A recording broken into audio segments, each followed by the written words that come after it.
Fuel prices just went up again. But hey, if you have an electric vehicle, you don't even need to worry about that. And what's funny is that last week we were at NIFA talking all about electric vehicles and their new electric fleet. And now here we are at the Grove Mall at the charging station for electric vehicles. Oh, I have a fun fact. Did you know that the first electric vehicle was created in 1832? Yes, I'm not just beauty, I'm brains as well. Anyway, I'm Diana Master on another exciting episode of My.Na Cars, and I'm so excited to be talking all things EVs because our sun, our fuel, our future. We're going to be talking to Mr. Jens, and he's going to be telling us about this charging station right here at the Grove Mall, so stick around.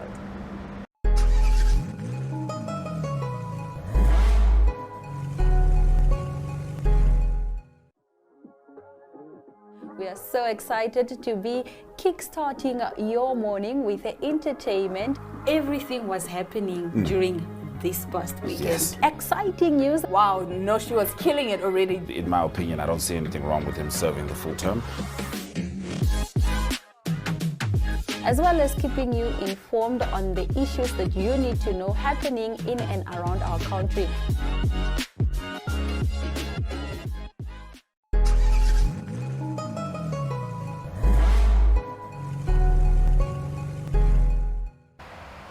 Well, you're probably wondering where I am. Well, one thing you can trust with the Passenger Princess is that I'm going to take you on an adventure. So today, this may look familiar to some of you, this may not, but we are at Grove Mall and we are in the parking.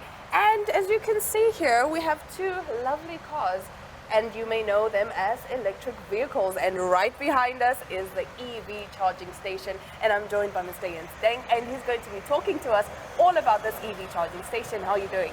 I'm very well, thank you. I'm fantastic. Thank you for joining us. Thank you. All right, so start us off by telling us what inspired you to set up an EV charging station right here at the Grove Mall. Okay, so our passion goes back. One of our partners, Conrad, goes all the way back to 1989, where he started selling solar and renewable energies in Namibia. So in 2019, we joined forces and we're promoting EVs in Namibia. And so the next logical step, because everybody said, oh, you know, where do I charge it? Whereas 93% of EV owners actually charge at home from a normal 3-pin wall socket. It's a kind of a myth that people think, oh no, I need a charging station to charge my car. You know, most people, even this one with a bigger battery, if I drive it completely empty, I plug it in at 7 o'clock at night, tomorrow morning at 7 o'clock the battery's full from my normal domestic socket, and then I can drive another 200 to 250 kilometers. Oh wow. And this is the one with a smaller battery, but yeah, it's our passion, and we believe strongly in you know, part of the future being electric. In Africa, possibly due to the distances, it'll take a long time before you know, we get to a high saturation of electric vehicles. But this is what we're passionate about, and this is why we're so happy to help that team that came from France. Yes, talk to us about that. Yeah. That seemed like something very exciting and very interesting, something different. Yes, it was very interesting. Although it's not the first. There's a guy that crossed Africa from Cape Town to Poland in a Leaf. He came through Namibia in 2017. And then last year we had a couple that circumnavigated Africa in a Skoda Enyaq, and they also charged from solar. So they were instrumental in setting up this expedition. So the Citroën Ami expedition, it's called La Croisière Verte, if I pronounce it correctly in French. The Green Cruise. Yeah, exactly. So they are basically commemorating the 1924 crossing of a Citroën. It's the first automobile to have crossed the African continent in one trip. It was a modified Citroën, 1924, by one of the founders of the Citroën Motor Company. And so they were commemorating this. So they set off last year at the Paris Motor Show. And yeah, so they've been on the road for 4 months now.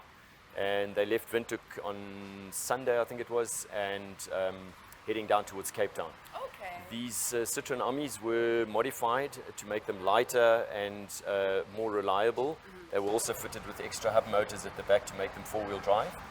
and they were fitted with large batteries. So normal Citroen Ami, I think, has only got 7 kilowatts of battery power, which is very little. Yeah. But so these have got 30 kilowatts of battery power, which gives them a range of between 350 and 450 kilometers. Okay. So the reason why they get such good range is because they stick to under 50 kilometers per hour, because at 60 your wind resistance becomes exponential. The higher Okay, you and go so with it the speed. starts draining a bit more on the Exactly. battery. So Okay. yeah, it's very exciting. So the leader of the expedition is an ex rally driver. So he did a lot of Dakars. I think he has 15 under his belt. Whoa. So his wife said to him, it's time to retire. And then he got bored and he said, okay, what am I going to do now? So when this came up, he grabbed it with both hands. Yes, he was excited for the opportunity. Absolutely, yeah. And he basically set the whole thing up and got the vehicles modified, obviously with race team guys and whatever. So the vehicles are ultra reliable. They haven't had any breakdowns or anything. And they've got no support crew traveling with them. So it's just them. It's just a It's two of just them. the four Amis, and there's a guy on a motorbike, and the motorbike's also electric. Wow. And they traveled the whole of Africa basically so far, only charging off solar. Oh my goodness, that is Yeah. amazing. All right, is let's get exciting. back to it's very Yeah. exciting. Let's get back to the charging station. How does this charging station fit into the broader vision of promoting sustainable energy? So one of the reasons why we set this up here was due to the fact that Grove offered free charging first of all. So it's been free for 3 years now. And due to the fact that they've got so much solar during the day, and obviously due to the feedback, they don't necessarily get cash back for what they plow back into the grid. And so one of the answers to that was obviously to make it free to attract clientele to come and charge here. While they're charging, they do a little bit of shopping. So that is how it works. We've got a supplier who's introducing a payment system. So hopefully within the next month we'll have a payment system up and running, and then we can open it to the general public. Okay. So at the moment it's obviously only for those people that own Leafs. Okay, I see. And I'm seeing here on this card, it says EVs will only cost you 50 cents per kilometer while you pay $3 per kilometer for fuel. Maintenance on EVs is a third compared to a fuel vehicle. Those are some mind-blowing facts. Yeah, so just an interesting fact, we had a post on one of the groups the other day, 393,000 kilometers on one set of brake pads on a Nissan Leaf. Whoa. So obviously that's with a good driving. Yes. But generally speaking, once every 50,000 kilometers you do a service, or 3 years, whichever comes first, and the service generally costs you under 3,000 rand. So, the Namibian dollars. And the thing is just you plug it in, and when you're ready to go, it's ready to go. It's ready to go. Yeah. Fantastic. Okay, so what makes this location Grove Mall? Because you did say we can shop, we can charge our cars, Yes. and then we can go shopping. But why Grove Mall specifically? Because of the huge solar system. Okay. They have quite a bit of excess solar during the day, which then obviously is absorbed by the EVs. So it makes the EVs even more environmentally friendly.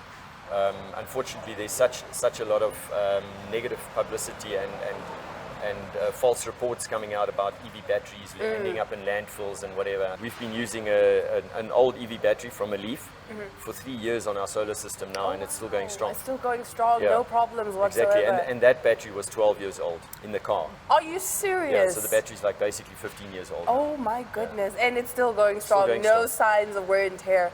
Well, I mean, yes, the capacity has dropped. Yes. It wasn't strong enough to drive a car anymore, but for a solar system, it's It's still perfect. going. Yeah, yeah. Okay, all right, so let's talk about the charging station specifics. What kind of charging technology do you use here? Solar?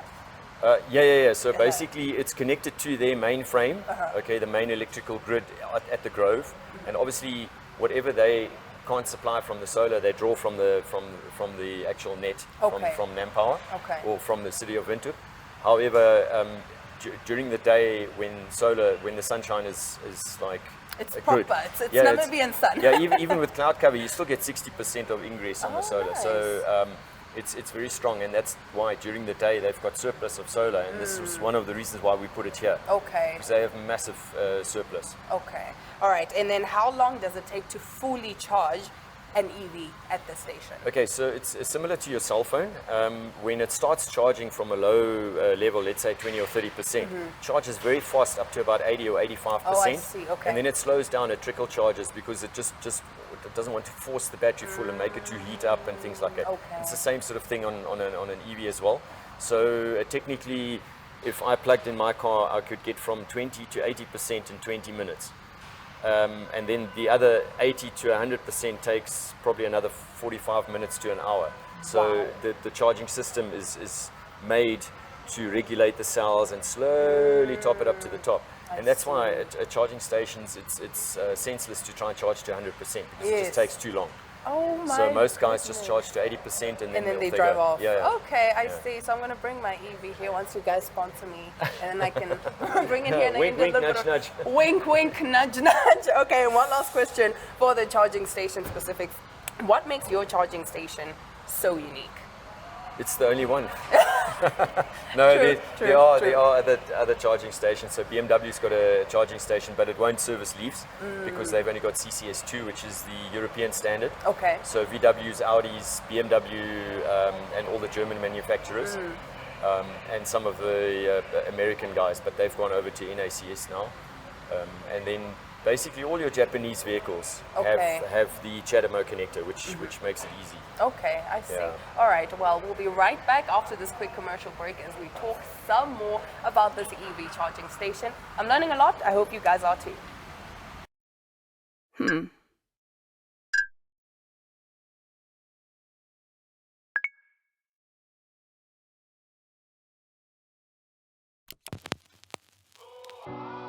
E-Ticket, your online ticket solution for events and event marketing, bringing you ease of mind and making sure that your event gets out there.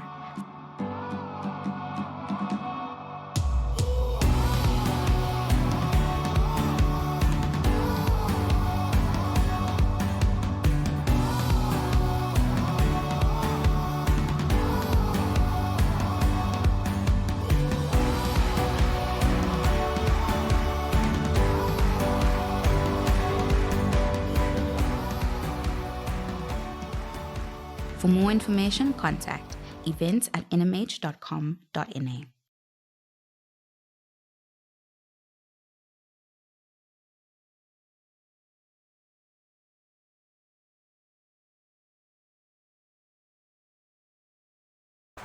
You are still watching My.Na Cars with me, your favorite passenger princess, and of course Mr. Jens. He's still talking us through the EV charging station right here at Grove Mall. So let's talk about consumer experience. What kind of feedback have you received from EV drivers using your station?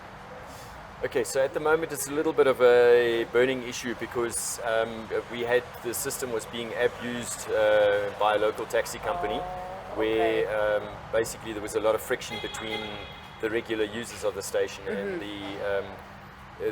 the company weren't charging their vehicles overnight. They were bringing them here empty and then wanting to charge them full using free solar. So we basically blocked it, so now only people that have got RFID cards can charge here. Okay. And people that bought vehicles from us, because that was the idea, was to kind of like support the electric vehicle business.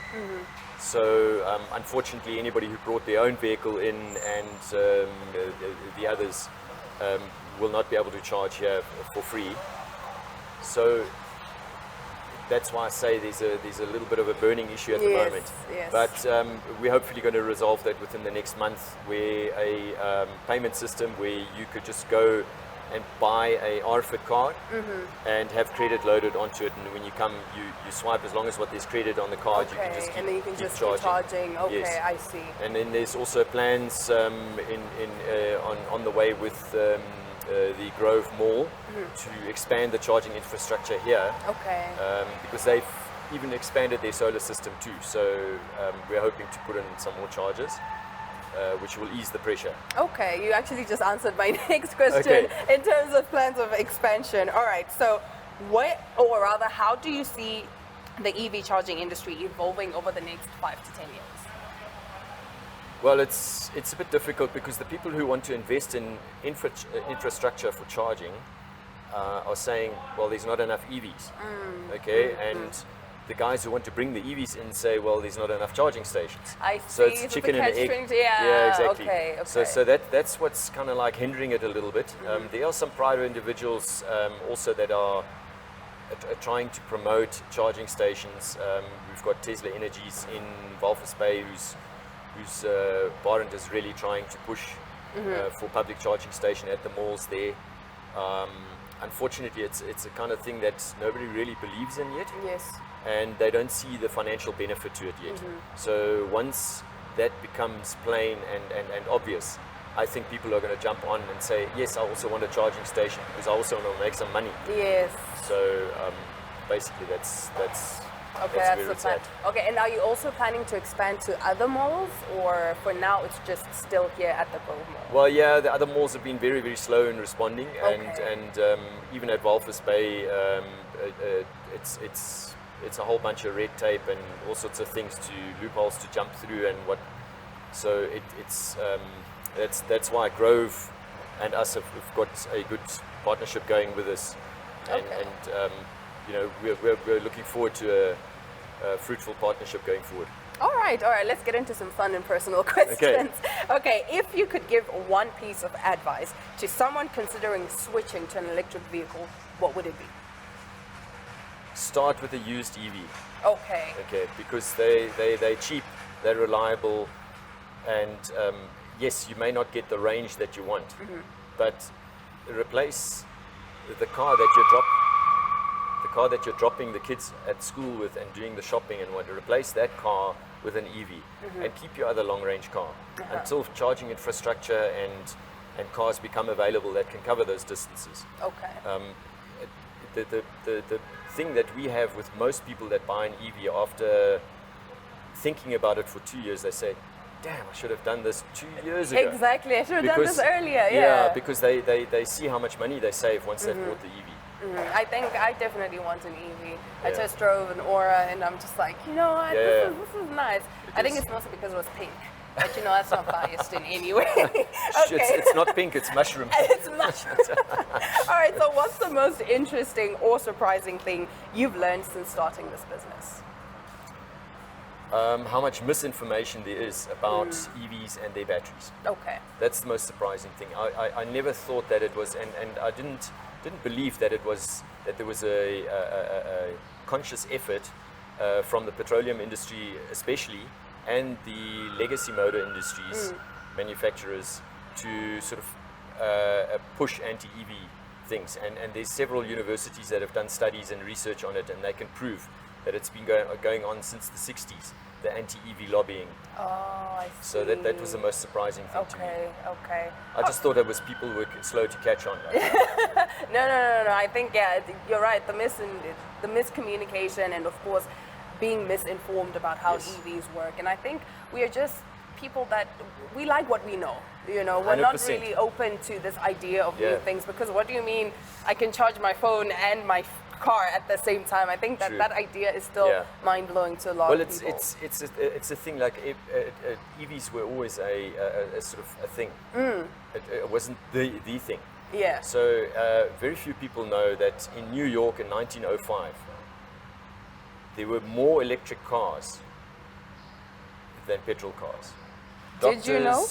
Lawyers, bankers, people who often used to get called out at night would drive an EV because it was literally just turn one switch, press the accelerator, release the handbrake, and you're going. Oh my goodness. Starting a petrol car before the invention of an electric starter was a huge technical thing, and especially the women couldn't do it on their own because you had to push this switch just so far and turn Too this many one logistics. down, and then you got to go to the front of the car and turn the crank. So obviously then the ladies were lacking that, and obviously they had dresses which were like this. So turning a crank would mean you'd get caught up in the crank and then you were stuffed, you know. So that's why once the electric starter motor was invented, it swung the other way around. Because petrol was already starting to take, because of the distances it could cover. In 1934 in Spain, they had a taxi company that worked on exchangeable batteries. So the taxis were all electric. The taxi would come in when the battery's empty. They'd lift the hood up, slide it out. Crane would come with a full battery on this side and an empty space on this side. Whip out the empty battery, load it on the trolley, load the full one in the car, bonnet back on, off Good it to goes. go. 5 minutes. Wow. And it was 1934. 1935, Nissan built their first electric vehicle. So if you think back, well, you know, electric vehicles have been around for donkey's years. Yes, quite literally. Yes. All right, well, we learned something new today. You can watch My.Na Cars not to just learn about cars, but a fun history lesson as well. And so now we're going to take a look at how we can actually charge this car and how this whole station works. Because I know you're curious, just like Dana, we get it. Okay, let's get to it. Stick around, we'll be right back.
Okay, so basically at the charging station when you arrive, you make sure it's on idle, and then you connect a connector depending whether you're charging CCS or CHAdeMO.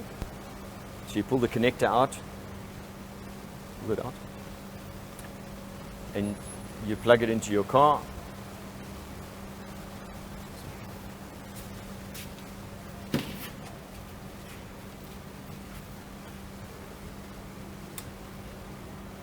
All right, and then it will show up on the station as idle, and it will request you to swipe the RFID card. So you select the connector, swipe the RFID card, and then it starts.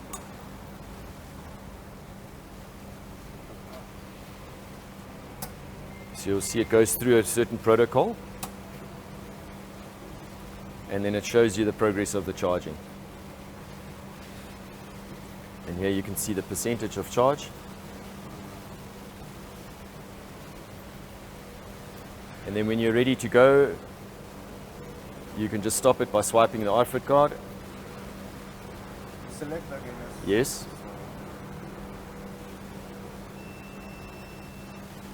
And then you unplug the connector. Stop any percentage you feel like. Yes.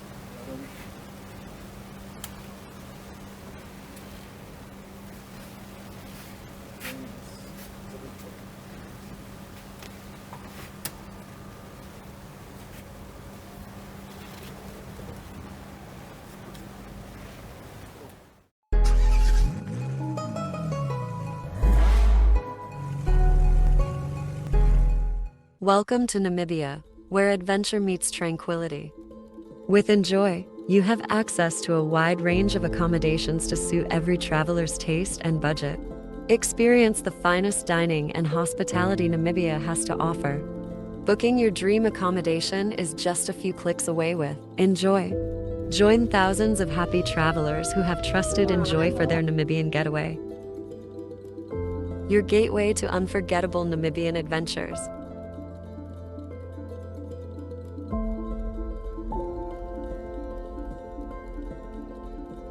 Visit us today at enjoy.my.na.